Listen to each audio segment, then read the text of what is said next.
sides, right? All right, I gotta cut out half of what I can say now. But so you guys should definitely be building your own email list because there's power within that.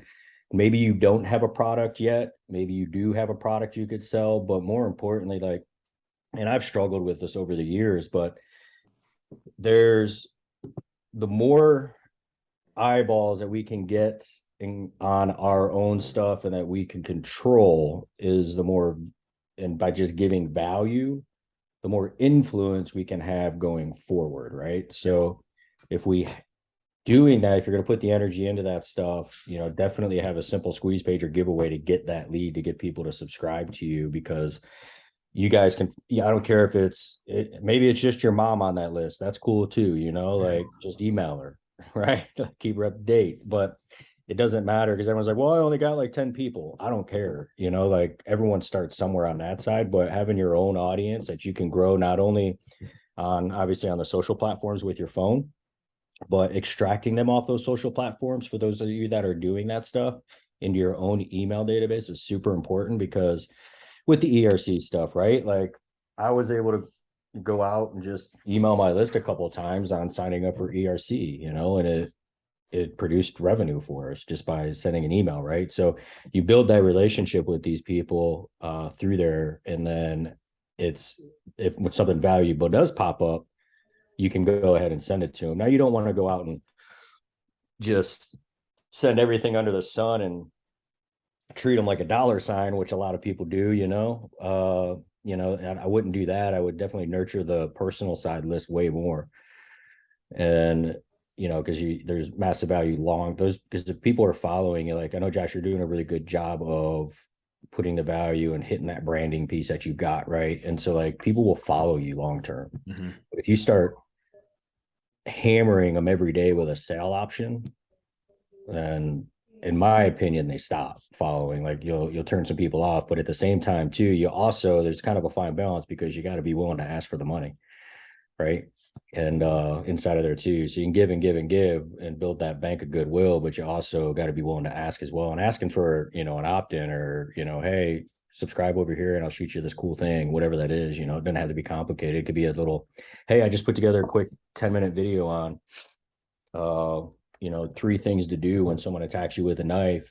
Would you like a copy of it? Yeah. Would you like me to send it to you? Awesome. Go here and subscribe, because then you're just kind of, you're giving them value, but in turn getting them to subscribe, right? When So, and just this little bit we've talked. I mean, y'all, we were spending what I thought was a lot of money, probably $5,000-6,000 per month on marketing before I went to Nate's event.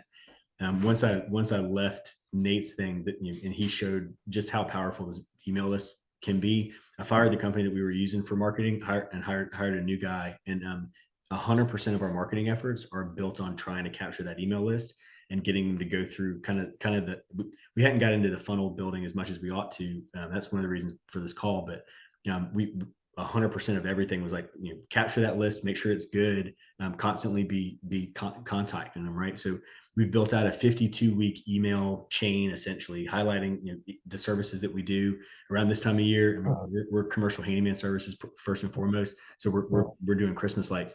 Just the Christmas lights, between $1,000 and $1,500 per office. I mean, we have 120 customers. About 30% of them signed up for a Christmas light package. I mean, that's $30,000 in additional revenue that we never would have had before. I mean, just by just that one thing of sending a single email to our email list. I mean, they captured it and jumped on. I mean, it's kind of that one to many concept too, right, Nate? Like what Mark talks about all the time. oh yeah. You've already got their attention. They're opting in and signing up. I mean, you just got to utilize it and leverage it. Yeah, two quick things on that. Well, number one is, Colin, I appreciate the nice words, but you're way too modest with your skills, my friend. So you're a true ninja behind the scenes too. So don't let him sit over there and let that slide by. Um, and then the second thing, like a prime example of list building. So we've got this coffee company, Liberty Coffee. We've been struggling to get traction with it, and kind of went back to some rebranding of it. And then we just actually, I think, finally found some stuff that's working, and we can scale up. And we did a Black Friday promotion where we hadn't really had enough traffic to build lists and stuff like that. And we did this Black Friday promotions where we were just giving away a bag of coffee. They just pay shipping, right? So we're losing money on that. But and it's funny because I'm getting these notices, like my phone just kept dinging and like throughout the weekend, and my son was like, sell more coffee? I was like, yeah. He goes, you excited? I was like, yeah. He's like, how much money did you make? I was like, I'm losing money. And he goes, well, why are you excited? And I'm like, because we're getting leads, like we're getting this list is being built. So like that promotion, like, even my partner, I still got to talk. He was just calling me. I got to talk him through that. Like, hey, look, it's okay that we're losing money because we now have 1,000 people that have subscribed. Wow. Plus 600 of them gave us their phone numbers through that process. Right. And so now we've got people we can follow up and communicate with, which will long-term 30, 60, 90 days down the road will be super valuable for us. Right. Yeah. So That's awesome. Anybody got any specific questions? I'm gonna try to cut us off by 1:30, just to be respectful of everybody's time. But anybody got specific questions? Yeah, Nate and you, Brandon, you talked about it as well. Is there a software? How do you do that poll? Like, do you put it in Facebook, or how do you do the poll, to get their attention and to subscribe? So I do two types of different polls. I do polls on Instagram, which is yes, no, right? Just to keep engagement up there. But I also do polls on that I drive to a landing page, and it's usually a one question, yes or no, like give us an answer, something usually they're passionate about or something they're in, right? Like for you, hey, would you bring a knife to a gunfight? So, but like some, just some like along those lines, maybe not that easy, but everyone's gonna say no, right? But so anyways, and then what happens is they click the button they want and then they opt in. You can be as sophisticated with it if you want, or you can be super simple with it. So like on a ClickFunnels page, you can just simply put two buttons, yes for one, no for the other. When they click it, they opt in to get results. And then those results, there's tools that'll kind of tally that up real time. We don't really, when we do a lot of this stuff, we just give a percentage of where we know it's at once we've had enough votes. And we give them an idea and just put them on a lander and say, hey, we've got about 65% saying yes, 35% saying no. And then we have some offers around that usually for us on our side. But it's super simple, man. You put it on your website, you drive them to it, they opt in, you follow up with an email that says, click here to see the results, drive them to a page with some results on it, and that's it. Like I wouldn't and then you can use that poll. You can drive people from your stories and your Facebook and everything over there as well. And then, or you can run Facebook ads to that piece, right? You could also run Google ads to it. You could buy email drops to it. So there's a lot of ways you can run traffic, but the poll is super simple. It's usually a headline of like a big question, and then it's vote now. And it's, if you're doing a broader one, and it's yes, I agree, no, I don't, right? So that's that, right? And then like, for example, what we did with Brandon stuff when he was here is a little bit more local and niche. So it was like, when they landed on the page, it was like, hey, what do you need help with right now kind of thing, right? And it was the three different segments, or it was really the three different avatars that they work with in their business was the one they could pick, and then it drove them down a path for more information about that, right? So that could be a poll as well. It just depends how it relates to your business. But yeah, you would put them out, build it on a landing page, put it out on Facebook, run ads to it. So the goal is they have to opt in with their email to get to the option to vote. Is that that's the purpose? They have to. So we have two. You'd have like if they could vote. Let's say it's a yes or no, right? Or hey, would you bring a knife to a gunfight? Yes, I would. No, I wouldn't. And then if they click yes, an opt-in box pops up and they opt in, and then they land on a thank you page after they subscribe to get results. Okay. A little same kind of thing, but I've been working with Go High Level, recommended through the group. I'm keep hearing ClickFunnels. It's more easy, just drop and drag of how you want to do it. Cause I'm having a hell of a time with Go High Level. I'm on more technical calls with them about trying to get everything set up. It sounds like would you guys prefer or recommend ClickFunnels over Go High Level?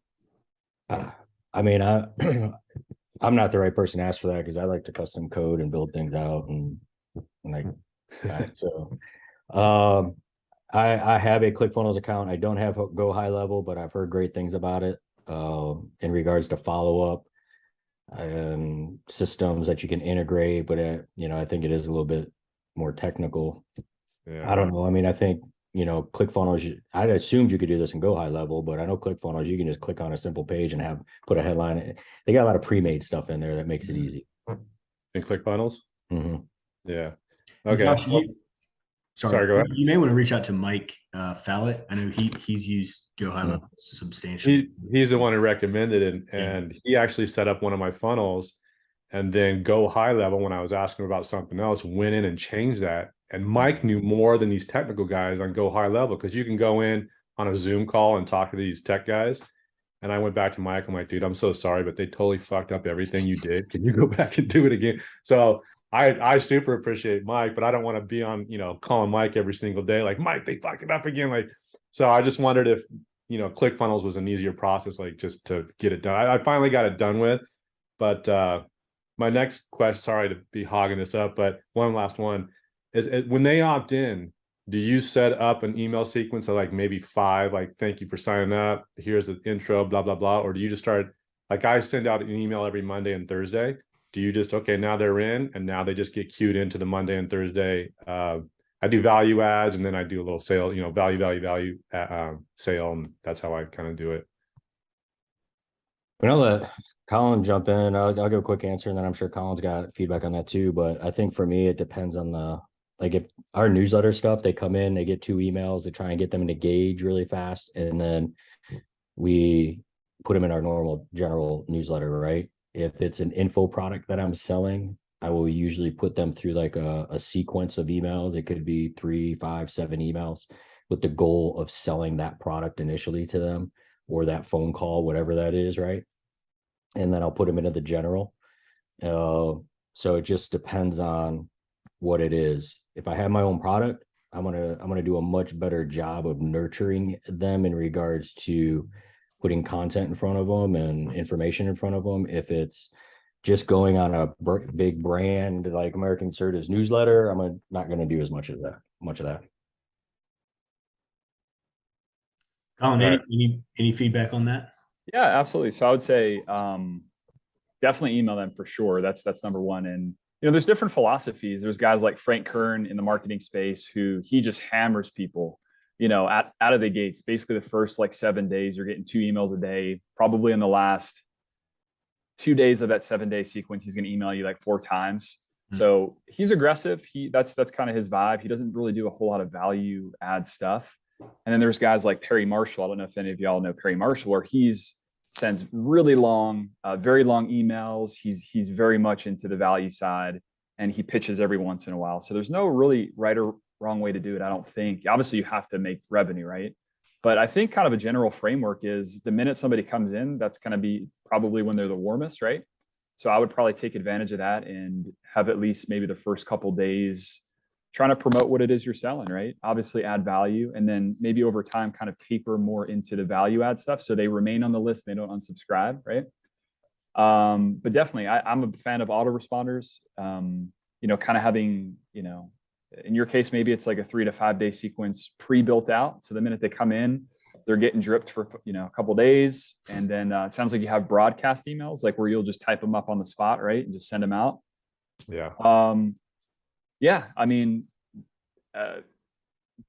there's really no black and white, right? That's sometimes the hard thing with this stuff is telling you definitively do this or don't do that. There's some principles, but at the end of the day, just email them, send them stuff that's valuable, offer them your service, and just keep doing it, But for me, the first like couple of days out of the gate, I like to really kind of go more aggressive.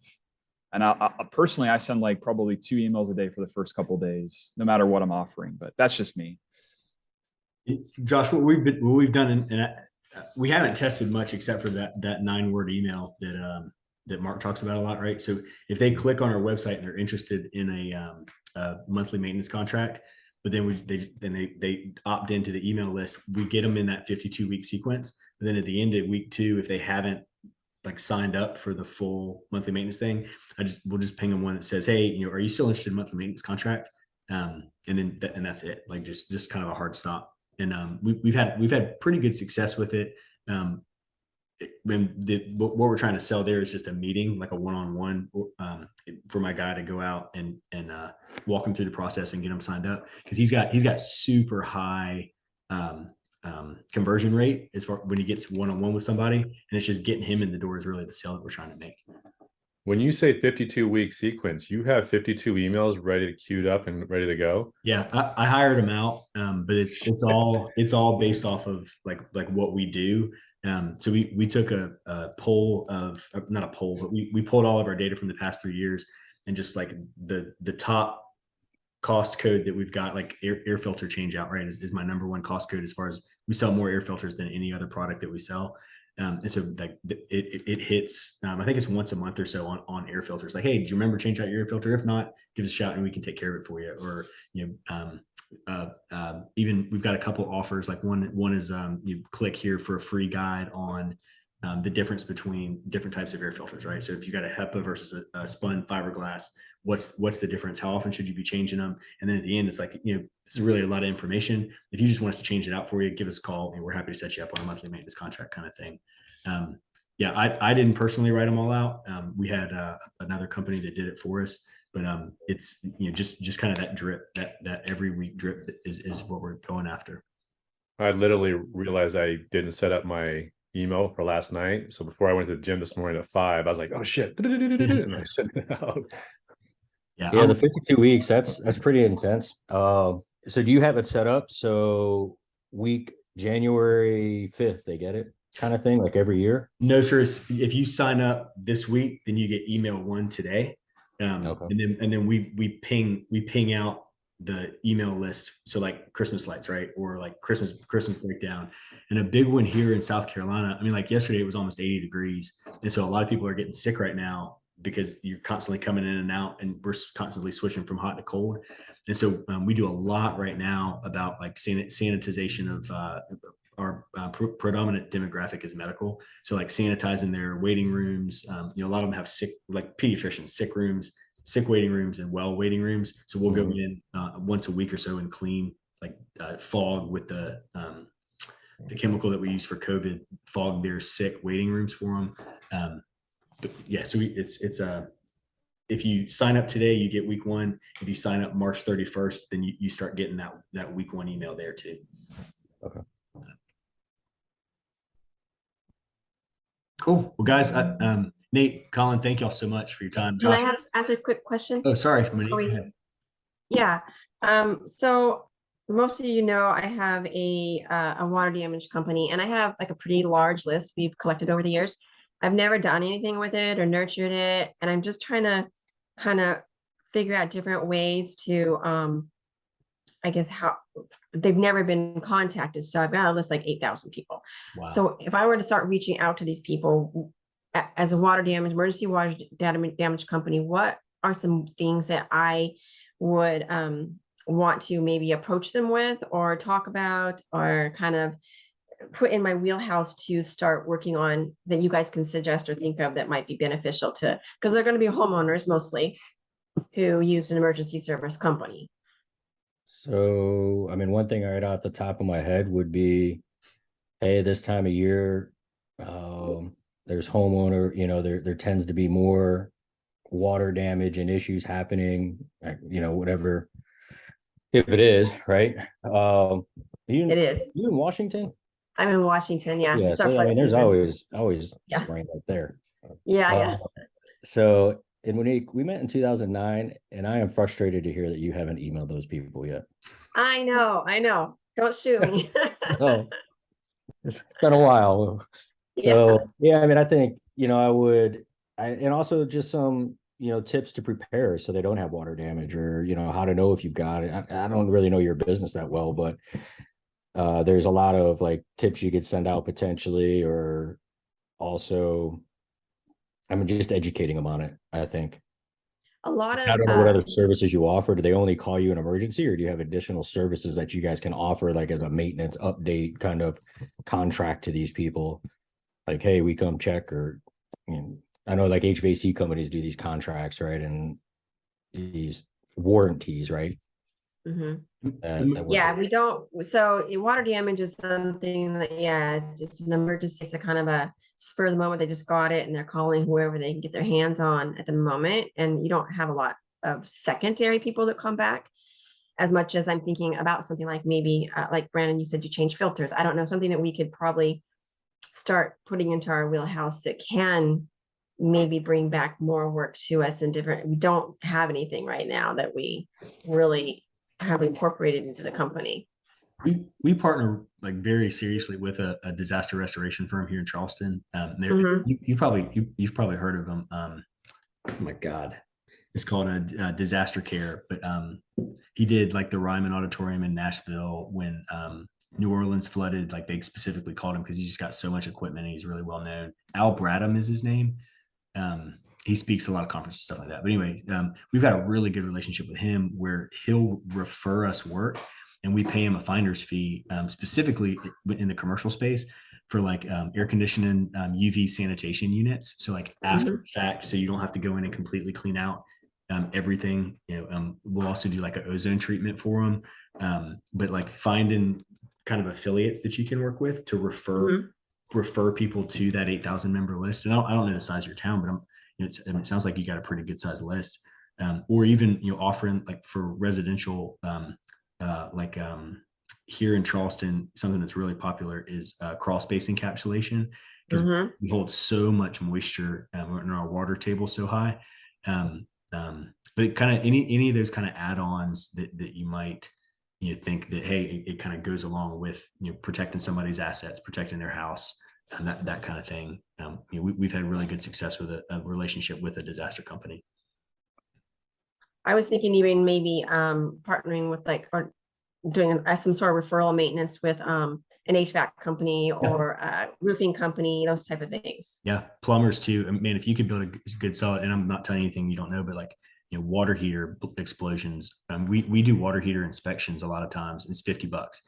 My guys go in there. It takes them 10 minutes. They just check all the fittings, check the water heater, and what they're essentially looking for is like how old is that water heater? Because if it's a standard residential unit, typically that's above the ceiling, while they're there, they'll give them bro, where's my words today? They'll give them a quote to replace that water heater and take it out of the attic and put it in another space. Because that, I mean, like in an attic, water heater's terrible decision because then it just floods everything beneath it. But if it's on the first floor, you're really going to minimize that damage. And so anything along those lines, like disaster preventative maintenance, right? Like checking drain pans to make sure they're not overflowing, checking water heaters, checking for copper lines, pinhole copper leaks, stuff like that. And I don't know, I mean, y'all's construction may be completely different than ours. I've never seen a basement in Charleston. I've been here 38 years, but that kind of thing, anything that y'all see on a regular basis that causes disasters, washing machines, any of that kind of stuff would probably be inspection of those quarterly, annually, especially with your aging demographic.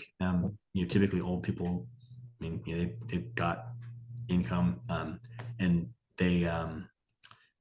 they're a lot of times more likely to buy that type of a service than like somebody with kids or something like that.